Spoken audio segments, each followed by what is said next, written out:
What is a superconductor? As the name suggests, a superconductor is a material that has conducting capabilities beyond that of ordinary conductors.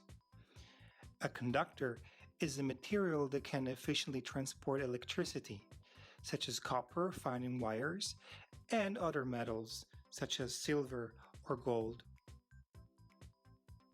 If you've ever used electric appliances for a long time, you might have noticed that the wires and plugs warm up after a while. This is because the wires have a finite resistance against the flow of electricity, and some of the current is lost to waste heat. Some appliances, such as kettles, are actually designed to have a strong resistance to generate heat. This is a bit similar to what happens when we try to push a heavy object on a coarse ground. Some of our energy is lost to overcome the friction, which generates heat.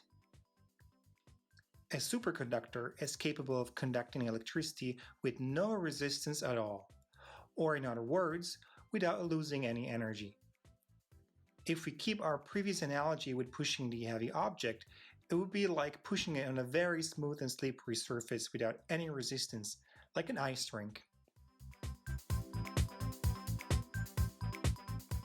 So, if superconductors conduct electricity so efficiently, why aren't the wires of our electric appliances made out of superconducting materials? The answer is that superconductivity is a property that emerges only at very, very low temperatures. Let's take mercury, for example. This is the very first superconductor ever discovered. It was discovered in 1911 by Dutch physicist Heike Kamerlingh-Onnes. Mercury is a normal conductor at room temperature, and it becomes superconducting only when cooled with liquid helium. When we progressively lower the temperature of mercury, we would find that its resistance suddenly disappears when we reach 4.2 degrees Kelvin, or equivalently minus 269 degrees Celsius. The temperature at which a material becomes superconducting is called critical temperature. It's often denoted as Tc. In contrast, a normal metal like copper that does not become superconducting maintains resistance all the way to the lowest possible temperature. Minus 269 degrees Celsius is pretty chilly. By comparison, the lowest temperature ever recorded on Earth is around minus 90 degrees Celsius. Nowadays, we know of hundreds of different superconductors. Some of them, like mercury or lead, are materials formed by just one element. Some others are so-called alloys, mixes of two or more different elements. Most of them have a very low critical temperature.